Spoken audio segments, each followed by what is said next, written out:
가성비 시술이 준비해달라고 하는 컨텐츠 중에서 제일 어려웠거든요. 가성비가 뭘까? 보톡스 가성비 시술 맞죠? 주름을 예방할 수 있는가? 그리고 사각도 보톡스가 누구한테는 가성비 시술일 것 같고, 남자들한테는 제모를 좀 하라고 제가 추천을 많이 하거든요. 깔끔한 인상. 근데 이런 것도 가성비 시술인데, 근데 가성비가 사람마다 달라요. 얘는 입술을 하면 대박날 얼굴인데, 입술을 하면 완전 대박 가성비 시술이고, 평균에서 너무 많이 벗어난 부위를 시술을 하면 많이 좋아진다고 얘기를 했잖아요. 그래서 저는 가성비 시술이 내가 얼굴에서 평균에서 되게 많이 벗어난 부위를 시술을 하면 가성비 시술인 것 같아요. 이 사람한테 가성비가 이 사람한테 가성비가 아닐 수도 있는 거죠. 울세라랑 슈링크 이런 걸 비교를 하잖아요. 울세라 한 번 맞을래? 슈링크 3번 맞을래? 슈링크 3번이 더 싸니까. 근데 저한테 가성비는 울세라 한 번이거든요. 시간이 되게 중요한 사람인데 슈링크를 3번 맞아야 돼요. 그 시간도 비용이거든요. 그러니까 토닝 같은 경우도 그런 거예요. 토닝 잘하는 선생님 만나면 한두 번 해도 진짜 얼굴이 확확 바뀌거든요. 물론 한두 번 해서 좋게 만들어준 실력자 선생님들은 비용이 굉장히 비싸죠. 해당 비용을 더 지불하고도 훨씬 더 좋은 결과를, 심지어 10회 했을 때 나오는 결과보다 1, 2회 했을 때 더 잘하는 원장님도 많아요. 그렇게 만났을 때는 1, 2회가 당연히 가성비가 아닌가? 10회보다 1, 2회가 더 쌀 수 있거든요. 시간도 아껴주고 돈도 아껴주는데, 제가 생각하는 가성비는 그런 거여서 그래서 어려웠어요, 이 컨텐츠가. 가성비가 과연 싼 건가? 가격 대비 성능이 좋아야 되잖아. 그래서 저는 스스로 제가 가성비라고 생각하거든요. 저희 병원 가성비 병원이에요. 병원이 그렇게 비싸지도 않고 물론 엄청 싸진 않지만, 가성비라는 말이 결국에는 비용을 지불했을 때 만족도가 엄청 크면 가성비라고 생각해요. 비용보다 뭔가 내가 생각한 만족도보다 더 큰 맞아요. 만족감을 그게 가성비여서 환자분들이 지불한 비용에 비해서 절대 돈 아깝다고 느끼지 말자가 어느 정도 모토거든요. 병원의 모토. 돈 낸 비용이 아깝다고 느껴지면 우리 병원 망한 거다. 그래서 이 정도인데, 이 정도면 엄청 싼데, 이런 느낌을 주자라고 저희 병원에서 많이 얘기를 하거든요. 절대적인 가격은 막 엄청 싸진 않지만 그래도 가성비가 아닌가 생각합니다.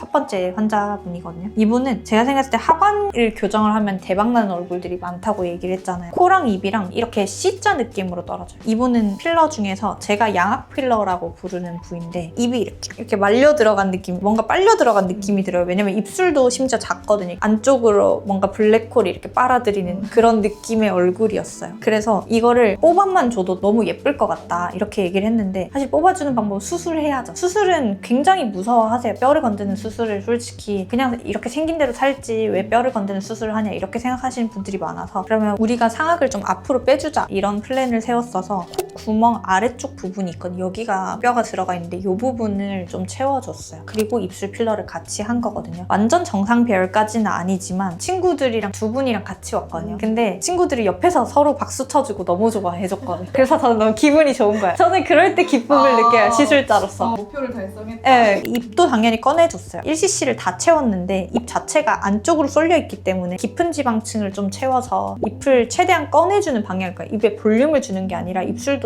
다양한 지방층을 채울 수 있는데, 안쪽으로 넣으면 입을 약간 이렇게 외번시킬 수가 있어요. 그래서 바깥쪽을 외번시키는 방법에 스킬을 많이 써서 위아래로 이렇게 끄집어낸 거고, 여기도 상악 위쪽을 좀 채워줘서 입을 뽑아줘서 되게 만족 높았던 케이스예요. 그래서 저도 좋았어요. 제가 생각했을 때 만족스럽고 친구분들도 되게 좋아했고, 그리고 환자가 쿨하게 그래 내 얼굴 써도 돼 이렇게 해줬던 거여서. 총 몇 cc가 들어가? 3cc, 입술은 1cc, 상악 빼주는데 2cc 이렇게 했었어요. 두 번째 케이스는 뭐였냐면, 이분은 6개월 단위로 저희 병원에 자주 오시는 분이거든요. 근데 태어나서 피부과를 처음 오셨었어요. 맨 처음 오셨을 때 작년이죠. 6개월 단위 사진이에요, 3개가. 근데 작년에 처음 왔었는데 환자분 여기가 고민이라고 하는 그림자시는 거. 그래서 제가 마리오네트 필러를 꼭 하자 이렇게 얘기했는데, 필러 싫다. 전 처음 왔는데 필러 하기 싫어요. 이래서 그래 그럼 울세라피 프라임 하자. 그래서 울세라 했거든요. 울세라를 하면 제가 기대값을 얘기했어요. 여기가 완전히 펴지진 않는데 여기가 약간 올라붙는다. 그리고 제일 좋은 효과가 한 달 반에서 2달쯤에 제일 좋은 효과들이 나타난다 이렇게 얘기를 했었고, 그것도 되게 만족스러우셔서 6개월 뒤에 또 온 거예요. 6개월 뒤에 왔을 때 이제 사진 찍은 건데, 마리오네트 부분이 약간 좋아지고 특히 심부볼이 좋아지거든요. 이 라인이 좋아져요. 그래서 여기서 이 사진도 보면 이 부분을 비교해보면 라인이 개선이 되거든요. 이 라인은 개선이 됐어요. 근데 입 옆에 여기가 개선이 안 되는 거죠. 그래서 내가 마리오네트 필러 하자고 하지 않았냐, 이번엔 해라 이렇게 해서 알겠다 원장님 믿고 해보겠다 해서 마리오네트 필러 1cc를 채웠어요. 그리고 직후 채운 사진은 부어 있어가지고 그게 별로 의미가 없을 것 같고, 사진이고 그래서 이게 6개월 뒤에 오신 거예요. 울세라 또 받으러 오신 거예요. 이 세 번째 사진은 울세라를 받기 전 사진인 거예요. 그래서 이제 또 6개월 뒤에 또 오시겠죠. 옆볼이 여기가 조금 더 처지는 것 같다 해서 울세라를 제가 1년 주기로 받으라고 해서 1년 뒤에 받으려고 온 건데 근데 그 사이 보니까 필러가 잘 안 빠지고 잘 있더라고요. 리터치를 못 해드려가지고 약간은 조금 아쉬울까 싶었는데 결과가 되게 좋더라고요. 입 옆에 부분 이 삼각형 모양을 채워주거든요. 이렇게 삼각형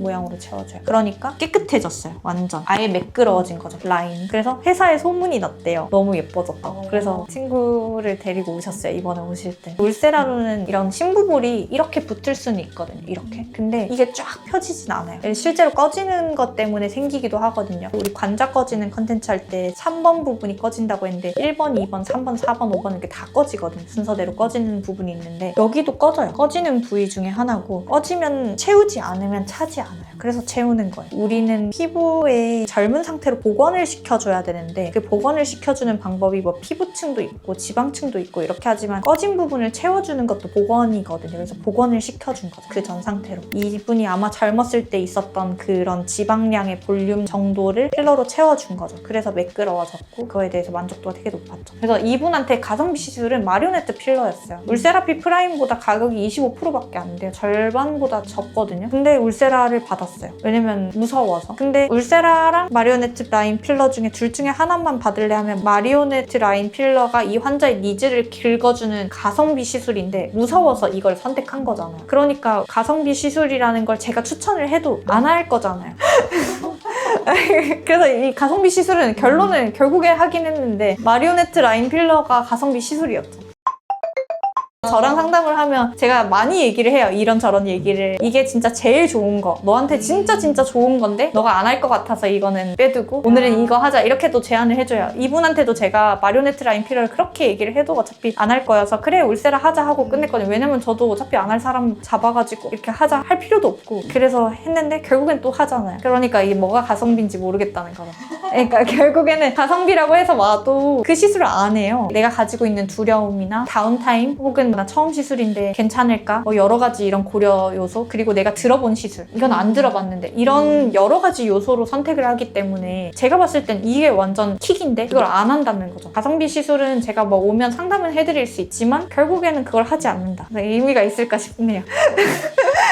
원장님이 생각하는 가성비 시술은 싼 시술은 절대 아니고 환자가 만족할 수 있는 최대의 효과를 내주는 시술이 가성비 시술이에요. 맞아요. 그 환자한테 저비용을 들이고 가장 좋은 고효율을 뽑아낼 수 있는 시술이 가성비 시술인데 그게 환자마다 너무 다르다는 거죠. 일반적인 것들은 아까 말했듯이 보톡스, 제모 이런 것들이 있지만 진짜 실제로 상담받으면 너무 달라요. 저는 환자 상담을 할 때 많은 것들을 얘기를 해줘요. 전체적인 플랜에 대해서도 많이 얘기를 해주고 그래서 그게 핏이 맞는 환자분들 있으면 너무 잘 맞거든요. 아, 나 이거 고민이었는데 이거 얘기해주는 의사가 하나도 없었는데 너가 이걸 얘기를 해주네? 이렇게 얘기해주시는 분도 있고 전체적인 플랜이죠. 얼굴 전체에 대한 플랜. 눈 주름이 고민이다 해서 눈 주름만 보는 게 아니라 눈 주름이면 그 밑에 있는 볼이라든지 아니면 눈 옆쪽이라든지 이렇게 전체적인 꺼진 게 있는지도 봐주고 그렇게 해서 고민에 대한 솔루션을 좀 주려고 노력하는 편인데 그래서 얘기하다 보면 결국에는 A 시술이 아니라 스텝별로 밟아가게 되긴 하는 것 같아요.